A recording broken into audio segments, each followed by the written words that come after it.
Everyone, kamusta po kayong lahat? Sa magandang araw po. Okay, pasensya na kung medyo busy tayo. Hindi ako nakakahabol ng oras.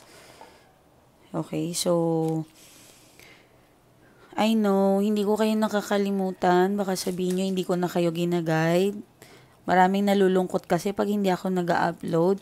Pero mga madam ko, mas maganda po talaga magpa-reading kayo kasi magtatapos na po yung taon. Huling buwan na natin to. So, sa mga nagmamanifest po ng full moon, yung pinasama ko sa mga balisa, ay marami pong sumama. Marami pong salamat, sa inyong lahat. And, inshallah, ibigay po at ipagkaloob po sa inyo lahat ang inyong mga dasal. Okay? So, December na tayo. Okay? December is nasa House of 10 siya. Okay? It's Saturn. Okay? Nasa Saturn ang ating moon, ang focus ng ano natin ngayon. Okay? So, kung iisipin ninyo, December 10, House 10 pala, sorry, Saturn ay meron siyang, kumbaga, meron siyang stability. Okay? Maraming kaperahan, maraming maambunan, biglang gulat, biglang opportunity na hindi niyo inaasahan. Kaligayahan. Alam niyo, masuswerte yung mga Capricorn talaga. Totoo to.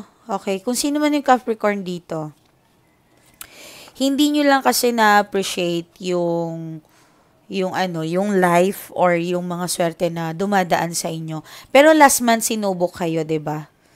Kasi Sagittarius Sagittarius kasi nung last November. Okay, so nasa 9 of house. So parang more in galaw, stress. Yan. Pero, hindi ko sinasabi si Sagittarius ay you are not blessing. Blessing ka kasi yung moon mo ay Jupiter. Blessing pa rin. Kaso si Sagittarius kasi, para siyang warrior, palaban. Okay, palaban, hindi yan basta-basta sumusuko. Pero hindi sila palaaway. Yan. So, ngayon, nasa 10 of house tayo kay Capricorn, which is Saturn. Okay. Stability and long-term wealth and napaka-flowing ng wealth. Okay? So, may biglang parang halimbawa yung especially kapag like earth signs. Kasi si December is yan siya, malamig. Okay, so yung mga earth signs napakaswerte ngayon. 'Di ba? So, maligo-ligo kayo yung mga, hindi ko sinasabing, hindi kayo naliligo. Ang ibig ko sabihin, mas maganda mag-take time kayo. Like 10 minutes, 15, babad-babad kayo sa tubig. 'Di ba? Mas maganda po yon. Okay? Para ma-enhance kumbaga sa halaman, kailangan ninyong mandiligan. Okay. Alam ko ibang diligang iniisip ninyo. Okay. But, to be honest, malaki po ang tulong yan sa inyo. So, yung mga Pisces dyan, yung mga water sign, Pisces, Cancer, Scorpio, more garden, more halaman sa gitna ng bahay nyo. Hanapin nyo yung north, lagyan nyo ng halaman yan. Yeah, maganda yan.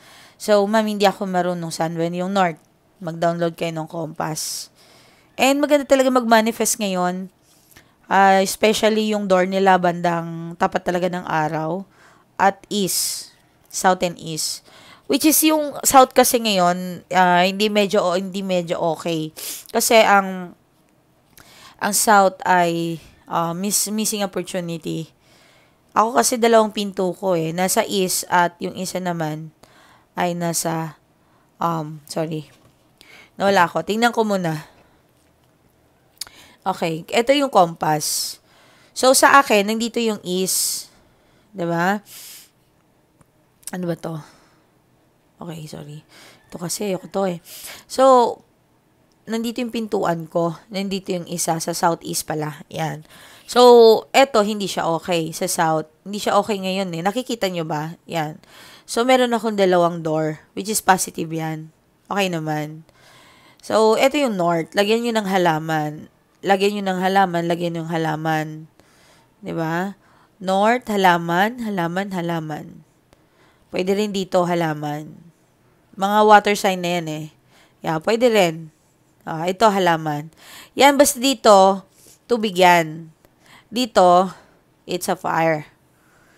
Okay? Gets nyo? So, lagyan nyo ng halaman para ma-enhance yung stability ng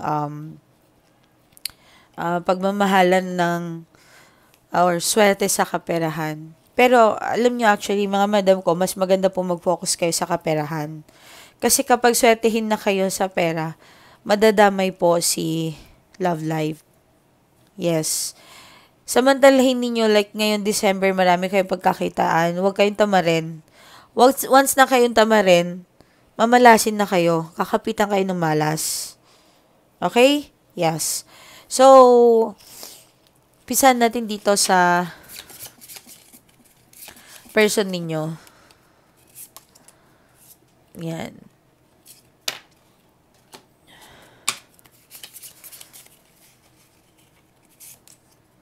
Okay. I know, marami kang iniisip. Iwas lang sa pag-aaway. Meron kayong hindi pagkakaintindihan, hindi pagkakaunawaan. Iwas muna. Okay, may tatapo or something, jealous, pagsiselos, yan, nalulungkot, hopefully nalulungkot lang yan huwag masyadong mag-away. Kasi ikaw, parang balisa ka kasi parang nakukulangan ka ng atensyon. Maybe, yan yung, So, yung iba sa inyo talagang malungkot. Yung iba nag-iisa. Of course, siguro marami kayong moment itong December na to. Marami kayong iniisip, marami kayong, siguro yung last year, magkasama kayo, or last 2 years. So, naalala mo yung December na yon. Ang galing-galing ko, December, magkasama kami, may business kami, mga ganon. So, may mga kalungkutan ka. Okay? But, hindi naman yung lahat. Okay, mag-alala. Okay? So, pagdating sa kalusugan, ingatan din natin. Ingatan natin yung mga kalusugan natin. Okay? Mag-focus kayo. Siguro sa mother side or father side or kapamilya ninyo, meron kayong mababalitaan na may problema. Okay? May problema. Pero sa tingin ko, ay pag-isipan nyo yan. Kasi, meron din kayo kanya-kanyang pangangailangan. Pag may sobra lang, magbigay. Pero kung hindi, wala tayong magagawa dyan. 'Di ba? Okay? So, wag lang kayong maging maging kuripot. Masama po 'yon. Halimbawa, meron kang 5,000. Nabigyan ka ng blessing. Tumulong kayo.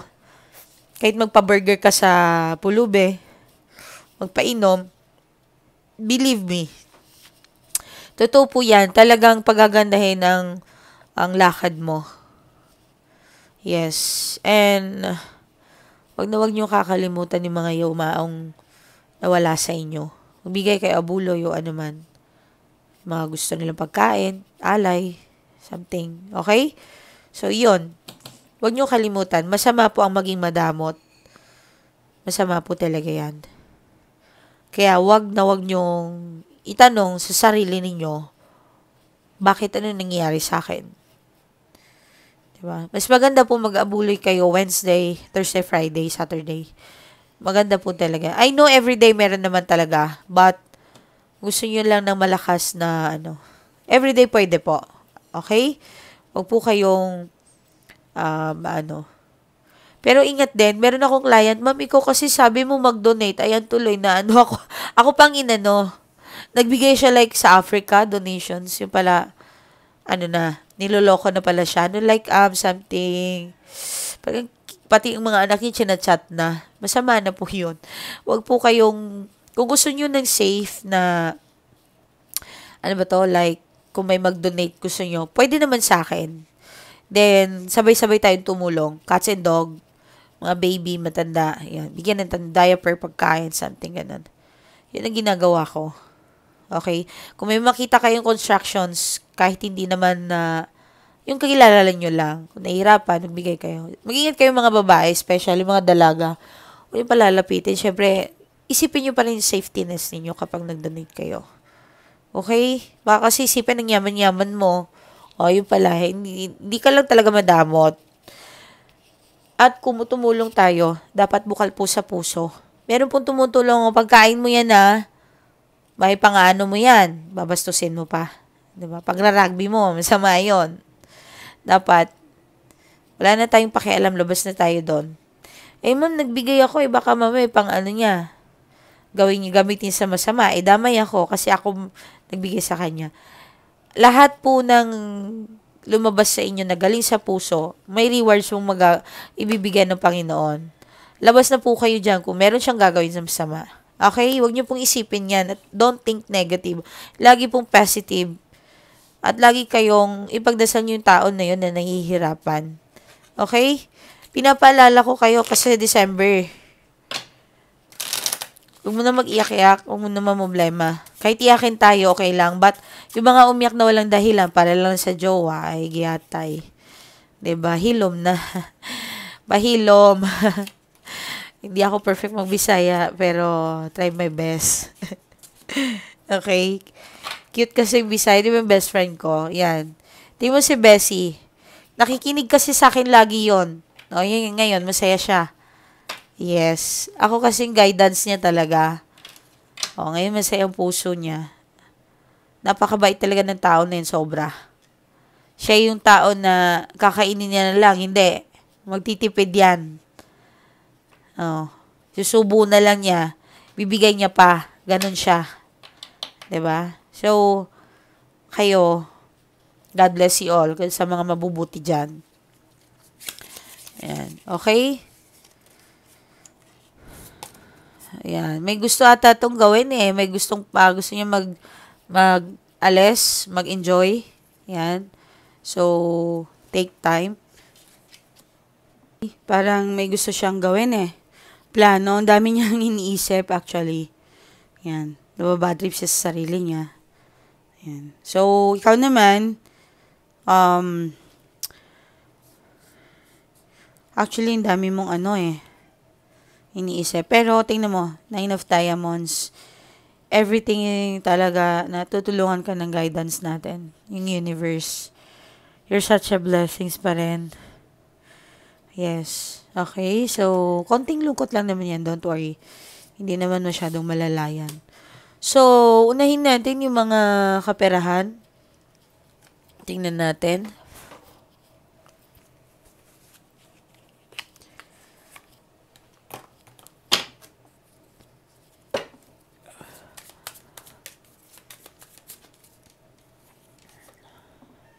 Queen of Earth. Yes. Ang galing. Sana positive lahat. Yan. Mga breadwinner. O yan. Nag-aalala na kayo sa mga gastusin. Alam niyo mga anak ko, mga mahal ko, huwag niyong masyadong intindihin yung pinagagastos niyo itong December na to. Okay? Kung wala, edi wala.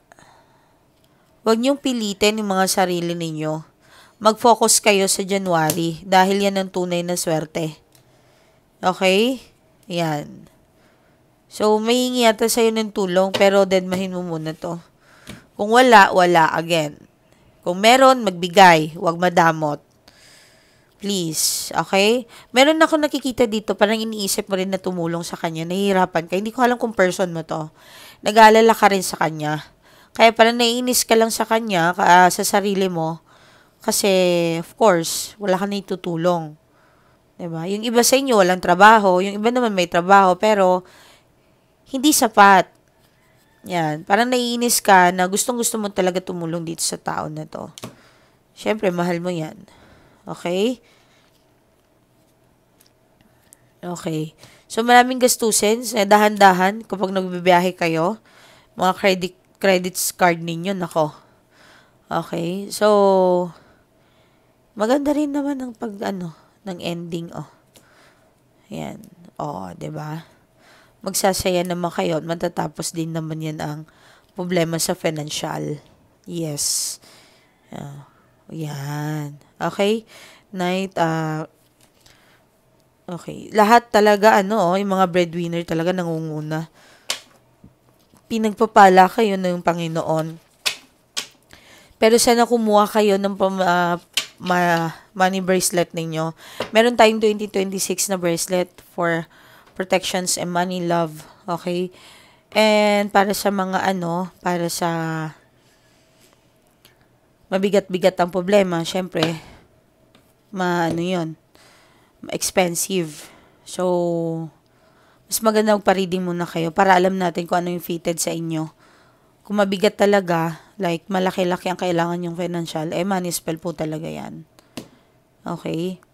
May nagpa-money spell nung last Ma'am, ito lang po talaga yung bonus ko. Binigay sa akin. Susugal ko po sa iyo. Magpapa-money spell ako. My God. Ang Diyos talaga, God mysterious way talaga. Moves mysterious way. Totoo lang. Biglang blessing in disguise na kinontak siya ng someone. Hindi ko na pwedeng yun. And binigyan siya ng blessings. Naging triple pa ang kanyang binayad sa money spell. Okay, meron tayong volume 1, volume 2, hanggang pataas yan eh. So, depende po sa client kung ano yung kaya niyang i-avail. Okay? So, sa mga hindi naman, yung mga lang kayo, mag-bracelet for money. Yan. To enhance yung energy sa inyong katawan para makaakit ng swerte. Kumbaga, balance. Ayan. Mababalance yung nyo. Okay, so sa kaperhan, okay naman. Nangingibabaw ang yan, 'di ba? Ang ganda. So, magiging stability, may pera itong December na to. Kaya, I think, dalawa kayo. Meron kang naiipon, makukuha mo yung gusto mo. Meron something, 444, ang magandang meaning yan. So, hindi ko alam kung bibili ka ng lupa, matutuloy mo na yung pagpapatay ng bahay mo, something. Pwede rin sasakyan. Yan. Okay? Pagdating sa pera, so, kamusta yung mga puso ninyo? Yan. Yan yung parang yun inaantay ninyo talaga, Sa mga love. Okay. Balitan ko yung cards ko. Masyado malaki to. Wait lang. Yan. Mahal ko kasi mga cards ko. Hindi ako basta-basta nagpapalit. Mahal ko yan sila. Okay. Hindi ako katulad ng mga tarot reader. Ang dami nagko-collect ng mga cards. No. Kung saan ako drone, doon lang ako. Diba? Pareho din po yan lahat. So, yan. Sige, check natin. Anyway, magsaboy kayo ng bird's feed sa bahay ninyo, kayo, tawag dito, maglagay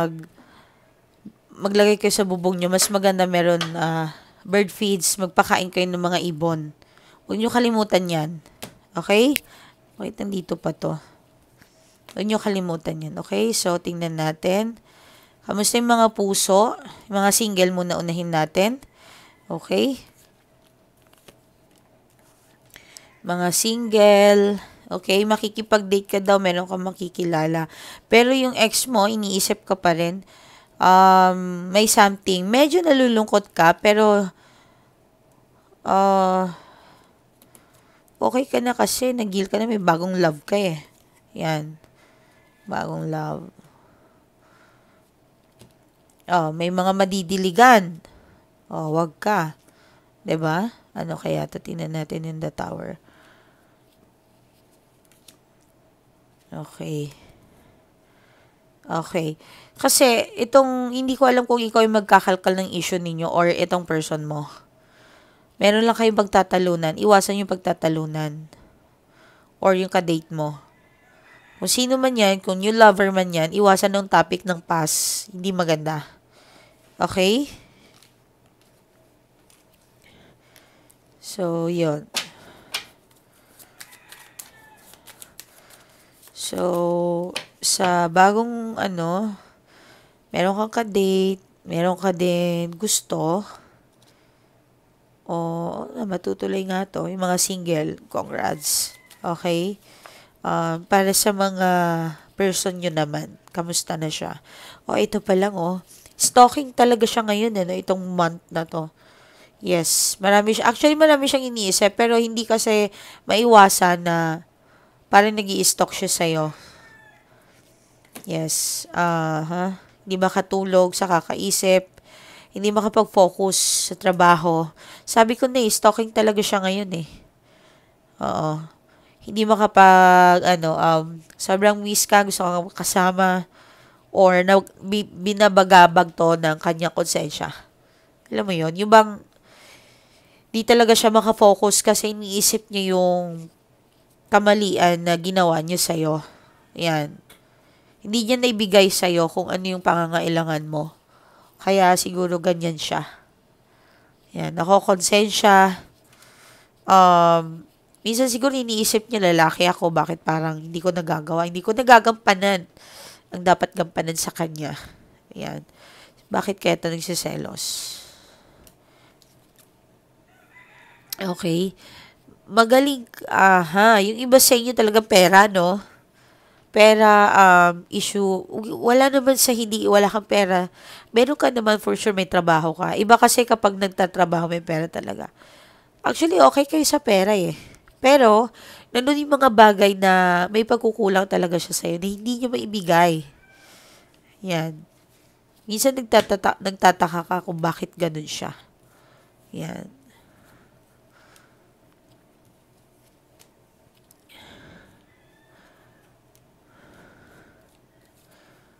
Yan. Okay naman. Wow. Ang ganda ng cards. Wow. 4 of Swords, 7 of Wands, and 10 of Wands. Wow.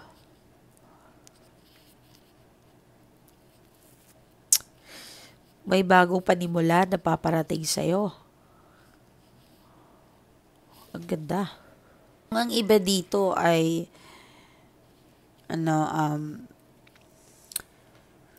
nag-aalala sa yung iba maswerte sa pera, malas lang sa love. I'm sorry talaga. I think kailangan mo talaga magpa-reading para matulungan ka. Kasi makakalkal namin yan makakalkal ko yan kung ano talaga ang pinag-ugatan. Okay, yan. 7 of Wands. Minsan sumusuko ka na Huwag kang sumuko, my love. Message ka sa akin, magpa-reading ka, tingnan natin yan. Kaya naman yan, dahan-dahan lang. Okay? Maswerte pa rin kayo, kasi December to. Yan, so, lang, alam ko yung iba hindi malungkot kayo, malayo, yung mahal niyo sa buhay, pero imbis na kayo malungkot, labanan ninyo. Kasi magtatapos yan yung taon, na malungkot kayo, masama yung paparating. Hindi maganda. Okay?